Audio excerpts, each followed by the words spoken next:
I exposed my stepmother's secret affair at her birthday party after she framed me for everything. The first thing you need to understand is that my stepmother was very good at being loved. Teachers loved her.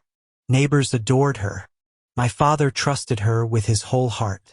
She baked for church sales, remembered birthdays, hugged people a little too long, and spoke in that soft, caring voice that made everyone think she was incapable of cruelty. Behind closed doors, she was a different person. My mother died when I was 13. It was sudden and ugly and left a hole in our house that never closed. For 2 years, it was just me and my dad, both of us pretending we were okay while barely holding ourselves together. When he met her, he didn't fall in love slowly. He latched onto her like a life raft.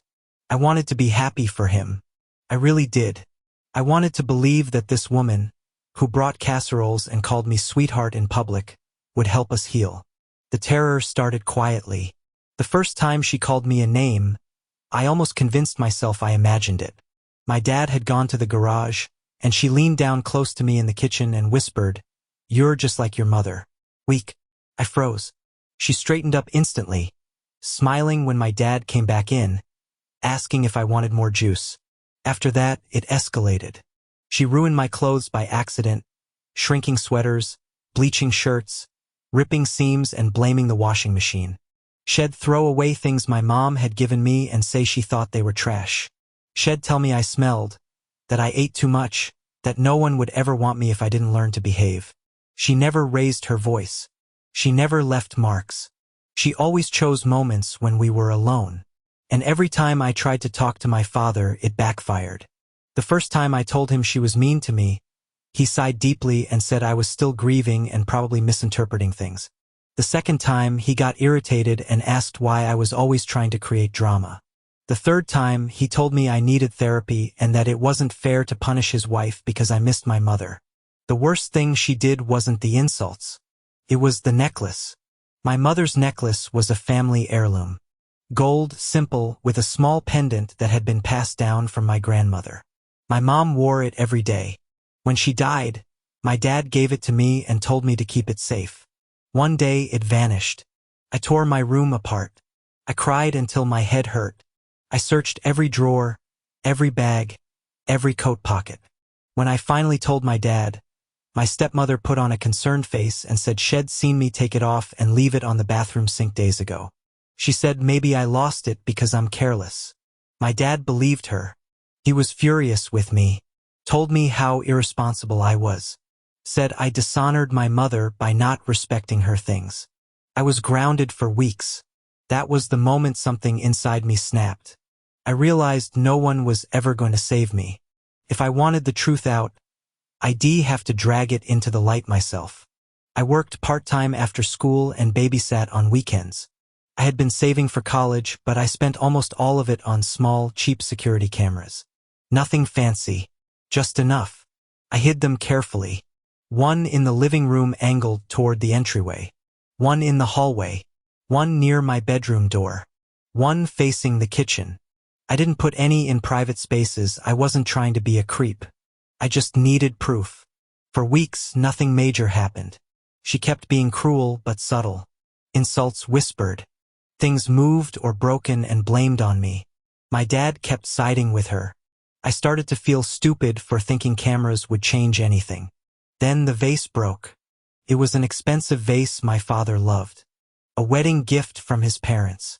I came home from school and found it shattered on the living room floor. My dad was standing there with that look, the one that meant disappointment mixed with anger. He said my stepmother told him she heard a crash and found the mess when she came downstairs. I said it wasn't me. He didn't believe me.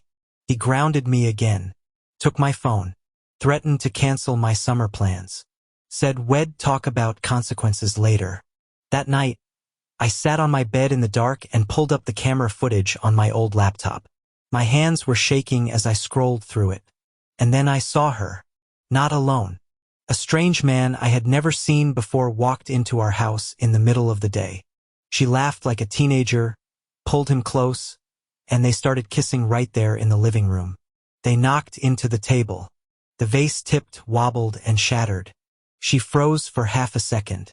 Then she laughed. They stepped over the pieces and went straight into my father's bedroom. They didn't come out for over an hour. I watched the footage 3 times, my heart pounding so hard I thought I might throw up. I could have shown my dad immediately, but I didn't, because I had a better idea. Her birthday was coming up. She was throwing a big party at our house. Friends, family, coworkers. My dad had been planning it for weeks. I waited. I acted quiet, apologetic. I let her think shed one. The night of the party, the house was full of people. Laughter, music, drinks. She looked radiant, soaking in the attention. When it was time for gifts, I stood up and told everyone I had something special.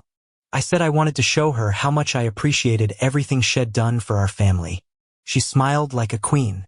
I connected my laptop to the TV, and I pressed play. The room went silent as the footage rolled. Her laughter turned into panic. My father's face drained of color. Someone gasped. Someone else whispered, "Oh my God." When the video ended, no one spoke. My father asked very quietly, "Is this true?" She tried to deny it, tried to cry, tried to blame me, but the proof was undeniable. The necklace? I told him where to find it. In her jewelry box, exactly where the camera showed her hiding it weeks earlier. That night, everything collapsed. My father apologized to me in a way that felt too late but still necessary. He asked me how long it had been happening. He cried. I didn't. She moved out within a week. I still think about how close I came to believing I was crazy, and how sometimes the only way to survive is to let the truth speak for itself.